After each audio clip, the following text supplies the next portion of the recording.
Morena, Lilia Margarita Valdés Martínez, integrante de la Comisión de Salud y secretaria de la Comisión de Derechos de la Niñez y de la Adolescencia. Gracias, senadora, por estar con nosotros. Bienvenida. Gracias, Joelino. Al contrario, la agradecida soy yo por el momento y el espacio para estar en comunicación con los y las ciudadanas. A sus órdenes. Así es, precisamente ese es el objetivo, que el auditorio escuche las opiniones, esté informado, y por eso es que organizamos estos ejercicios periodísticos. También le damos la bienvenida al diputado del PAN, Héctor Jaime Ramírez, diputado federal. Gracias por estar con nosotros. Bienvenido. Un saludo afectuoso, Joel Graviz, a ti al auditorio y por supuesto a mi compañera legisladora, doña Lilia Margarita Valdés. Un saludo hasta el querido pueblo de Durango. Tenemos visiones muchas veces encontradas, muchas veces que no tienen nada en qué ponerse de acuerdo, pero ese es el reto de este ejercicio, que el auditorio pueda escuchar diferentes opiniones y tome la mejor decisión. Senadora, comienzo por usted. El presidente considera que está satisfecho con el manejo de la pandemia. ¿Usted está satisfecha con el manejo de la pandemia? Mira, independientemente de la opinión del Ejecutivo, yo agradezco el saludo del compañero diputado y efectivamente represento a Durango, pero en estos momentos no estoy en Durango, le agradezco, estoy aquí en la Ciudad de México. Mira, yo soy médica y aparte soy maestra de la Facultad de Medicina de la Universidad Juárez del Estado de Durango y mi área es la salud pública. Por lo tanto, mi opinión en ese sentido te puedo decir que de acuerdo al grado de intensidad de la pandemia, a lo desprevenido que nos encontrábamos como país, como ciudadanos, al desabasto que teníamos en una infraestructura de hospitales, de respiradores, de medicamentos, inclusive de conocimientos personales, pues la pandemia sí desgraciadamente nos ha pegado muy duro, muy fuerte, que ha llevado muchas personas queridas, pero podía haber sido exageradamente peor. ¿Sí? Creo yo que se ha podido controlar, que la vacunación, y eso sí te lo digo muy sinceramente, conscientemente, fue de acuerdo a una estrategia sin desigualdades, sin pensar en quién podía pagarla, quién podía trasladarse. Fue el Estado, o sea, el gobierno, el que se trasladó hasta los rincones más lejanos de la nación, del país, para aplicar las vacunas en forma equitativa, empezando por los más vulnerables, que fueron los adultos mayores de 65 y más, que si ustedes recuerdan, pues se nos estaban yendo muy rápidamente por las condiciones en que se encontraban. Después fueron los adultos y ahorita efectivamente los jóvenes, y escuchaba el comentario de los niños, de los menores de 12 años, que con las enfermedades adyacentes se esperaba tener un padrón ya ahorita de más de 1 millón de niños, y sin embargo nada más se han registrado alrededor de 24,000. En concreto, yo creo que no ha estado mal manejada la pandemia y que vamos a salir, que ya estamos saliendo, así de simple, de una pandemia que a todo el mundo afectó, a todo el mundo, Sí. Nada más que cada país pues es diferente y lo va abordando y afrontando de diferentes maneras, de acuerdo a su cultura, sus recursos, hasta su idiosincrasia. Diputado, adelante. Gracias, Joel. Bueno, comentarte, cuando uno se perfila para saber evaluar algo, debe haber algún tipo de indicadores. No pueden medirse los indicadores señalando lo que en teoría se supone que faltaba o que estaba mal. Con los indicadores internacionales para medir el desempeño de un país, sin duda que el manejo de la pandemia ha sido un manejo verdaderamente negligente, rayando en muchos de los casos en lo criminal. Obviamente, sin duda que esta pandemia, este coronavirus, vino a poner de cabeza al mundo. Pero México tiene muchas familias hoy enlutadas, tiene muchos pacientes con discapacidad. En algunos de los casos, sin duda podría ser un factor atribuible, lo que mencionaba perfectamente la senadora, pero en la mayoría de los casos, fue por un franco pésimo desempeño del manejo de la pandemia. Y quiero hacer algunos señalamientos, si quieren ir viendo, por ejemplo, indicadores. El primer caso índice en Wuhan, China, fue hace 651 días.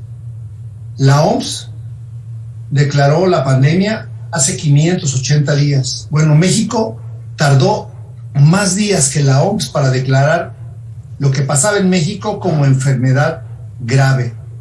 Y luego, 2 días después, se publica que era enfermedad de emergencia mayor. Muchos días después, donde todo el mundo sabía lo que estaba ocurriendo. Si uno luego valora los indicadores de los que estaba en la ley, cuál era el fondo de reserva estratégica de protección en salud ante una emergencia sanitaria, pues resulta que no había ya lo poco que había en México, porque lo habían mandado a otros países. Esos son datos que son públicos, ya no estamos engañando a nadie. Entonces, cuando tú percibes que una pandemia inicia desde un mes antes y 4 meses después estás tomando decisiones, significa entonces que estás subestimando. Y cuando uno subestima las cosas, pues las cosas no salen bien porque no planificaron bien. Sí. Y entonces el equipo ya no llegó a tiempo, ya no se compraron a tiempo. Y bueno, además voy a dar el último dato con esto para cerrar mi primera participación. El escenario más catastrófico, dicho por el propio subsecretario del presidente de la República, eran 60,000 muertos, el peor de los escenarios. Y ahorita hay 600,000, casi 300,000 reconocidos como por COVID. Pero el exceso de mortalidad, además de lo que se dejó atender, habiendo infraestructura en este país para atenderlos, por ejemplo, lo que hicieron ya cuando no sabían qué hacer, pues firmaron convenios con una cantidad de instituciones a las cuales se cansaban de desprestigiar y de decir, y que este convenio sirvió para que la gente por apendicitis no muriera en su casa, sino se interviniera en hospitales privados. Bueno, todavía ahorita. Vamos a... convenio. Bueno. Sí. Senadora, voy con usted. ¿Se pudo haber hecho algo mejor para que el exceso de mortalidad no llegara a los límites? Usted decía, fue una pandemia que le pegó a todo el mundo, es cierto, tal vez nos pudo haber ido mucho peor, es cierto, pero ¿hubo algo que se pudo haber hecho mejor? Tal vez el uso del cubrebocas, las pruebas de detección rápida, el aislamiento, algo que se pudo haber hecho mejor para reducir ese exceso de mortalidad. Mira, en medicina tenemos un principio que es: no tenemos enfermedades, sino enfermos. Cada caso es diferente, cada caso se debe de tratar como lo vaya dictando la misma enfermedad, porque el paciente responde de diferente manera. En México no se nos debe de olvidar, los indicadores no podemos generalizarlos en un país como Canadá, en un país como Alemania, o como Suiza y México, o como Argentina. Cada país tiene sus condiciones sanitarias diferentes. Yo en eso no estoy de acuerdo con el diputado en donde hay indicadores generales. No, yo en eso no coincido. Hay indicadores para determinados lugares, para determinados casos, para determinadas circunstancias. En México, la pandemia nos encontró con un sector sanitario muy deteriorado. Tampoco eso lo podemos hacer a un lado, como dice el diputado. No teníamos hospitales, así, estaban a medias, no teníamos personal formado por el constante rechazo de las universidades para formar personal. No teníamos ventiladores, Jocelyn, así de simple. Él dice fácilmente, pues sería cuestión de haberlos ido a comprar pronto. Sí, pero no había en existencia en todo el mundo. No había en existencia, se tuvo que preparar el mundo. No, es que habíamos que tener que traer cubrebocas. No teníamos ni la capacidad en México de hacer nuestros cubrebocas. Se tuvieron que ir a comprar a otros países, como China, o enviarse de China. No teníamos personal, tuvimos que recurrir a otros médicos de otros países. Si pudiéramos, nomás que el hubiera, no dicen los los del lenguaje que no existe, el hubiera no existe. A lo mejor si hubiéramos tenido otras condiciones, hubiera sido mejor. Simplemente, Jocelyn, las personas, a los ciudadanos y ciudadanas, les costó mucho trabajo quedarse en casa. No hacían caso de que se dejaran en casa, del lavado de manos, del uso de gel, pues porque nunca les había tocado vivir una pandemia como esta. Yo creo, estoy convencida, que si el país hubiese tenido circunstancias más adecuadas para manejar esta pandemia se hubiera podido. De lo que estoy convencida y en desacuerdo total con el diputado es que hayan sido actos criminales. Creo que es una forma muy severa de manejar una situación por la cual pasó el país, en donde todos tuvimos responsabilidades, todos, y sin embargo las cosas no se hicieron por otras circunstancias, pero no por criminales. Sí. Creo que eso no estoy de acuerdo, Permítanme llevar a este punto. Había una expectativa para que a finales de octubre estuviera vacunada, por lo menos con una dosis, toda la población mayores de 18 años, según la propia previsión del Gabinete de Salud de la Presidencia de la República. Y evidentemente la gran pregunta es si vamos a alcanzar ese objetivo antes de que termine octubre y si vamos a tener los recursos económicos para garantizar la vacunación el próximo año, senadora. ¿Cómo lo ve usted? Sí. Mira, vamos a tener la comparecencia de las autoridades de salud el próximo viernes en la Comisión de Salud, y esa es una de las interrogantes que tenemos, pero sin adelantarnos, sí, como va el ritmo de vacunación, sí se va a completar para octubre, para antes de noviembre. Y el presupuesto, esa es una de las obligaciones que tenemos como legisladores, independientemente del partido que seamos, que tengamos el presupuesto adecuado para tener las vacunas y medicamentos y demás. Te pongo un ejemplo, Jocelyn. Hace unos meses, en diciembre, cuando en el Senado hubo debate intenso, en donde nosotros como bancada proponíamos el 40,000 millones de recursos para atender la pandemia, la oposición no quería que porque no se debería de gastar el dinero en eso, y es con lo que se ha estado comprando la vacuna. Yo sí hago un llamado al colega diputado para que desde el Congreso, desde San Lázaro, autoricen un presupuesto adecuado y nosotros ratificarlo. Sí lo debemos de tener. Eso no se debe decir, bueno, puede que gastemos poquito, puede que gastemos mucho. No, tenemos que tener garantizado las vacunas y el tratamiento para la COVID. Diputado. Mire, en junio del año pasado, en el Senado, en la permanente, presentamos, y ahí están los datos, porque la senadora está faltando a la verdad. En junio presentamos dos temas. Primero, que llegara auditores externos. Ella es salubrista, yo soy especialista en salud pública también, soy doctor en ciencias de la salud, he sido secretario de salud en 2 ocasiones, maestro y director de la Escuela de Medicina, y soy miembro de las Academias Nacional de Medicina, de Cirugía. Y he sido del Sistema Nacional de Investigadores, igual que la otra. Pues está faltando a la verdad por 2 razones. Mira. En junio les dijimos, vamos a traer una auditoría externa para que valoren que esta mortalidad no iba bien. No aceptaron. Y dijimos que se compre la vacuna ya, porque además tenían el dinero. No solamente tenían 40,000 millones que ella dice que pidieron en diciembre. Ahí están las actas.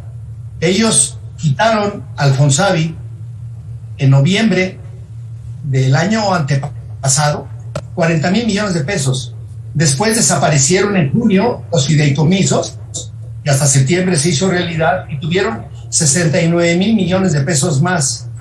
Y por último, en diciembre volvieron a quitarle 33,000 millones de pesos. Es decir, tenían 140,000 millones de pesos para comprar vacunas y desde junio no compraron, y las primeras que compraron a cuentagotas fue en diciembre.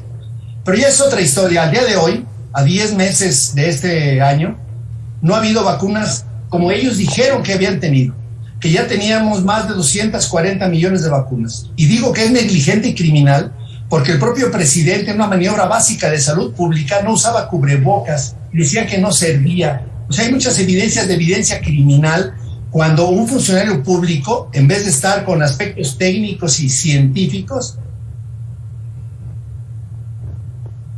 gran inequidad en la distribución de vacunas.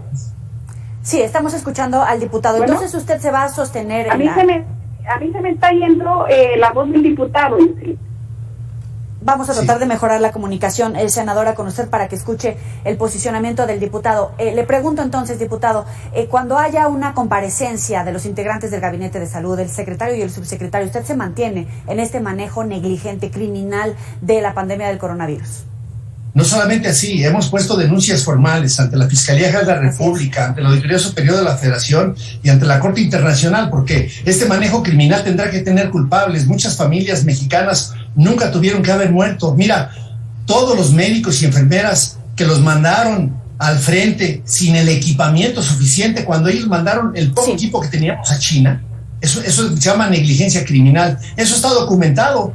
Que no compraron las vacunas a tiempo, está documentado. Que hicieron un sistema alternativo en este país, en vez de utilizar el sistema nacional de vacunación, con los famosos pergaminos ignorantes, pues obviamente que no se iban a hacer bien las cosas. Diputado, se nos está acabando el tiempo. Senadora, menos de un minuto. Adelante, por favor, con menos de un comentario. minuto, pero rápidamente puedo decir, me da mucho gusto escuchar el currículum del diputado. Lástima que esos currículums no nos sirvieron para nada para prevenir esta enfermedad, no nos sirvieron para tener un sector salud adecuado. Todo el dinero se lo llevaron, se fueron a los bolsillos de los políticos.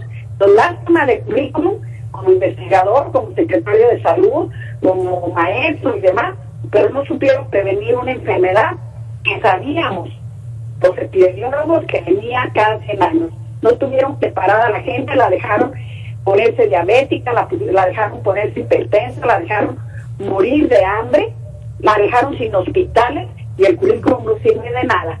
¿Sí? Y no le contesto lo de que falta la verdad, porque ya no nos da el tiempo. Les agradezco enormemente, senadora Lilia Margarita Valdés Martínez, senadora por Morena. No, al contrario, muchas gracias. Gracias a usted y gracias por atender al auditorio. También a usted, diputado Héctor Jaime Ramírez, diputado federal del PAN. Gracias por estar con nosotros. Oye, un placer, un favor último, por favor, vacúnense con la que haya, pero vacúnense y sigan cuidándose, con cubrebocas y las medidas de higiene. Eso nos va a salvar. Eso ha salvado a México. Nos quedamos con ese mensaje. Sabe que puede recuperar estas y otras entrevistas en nuestras redes sociales. Es para que usted esté mejor informado. Vamos a una pausa, volvemos.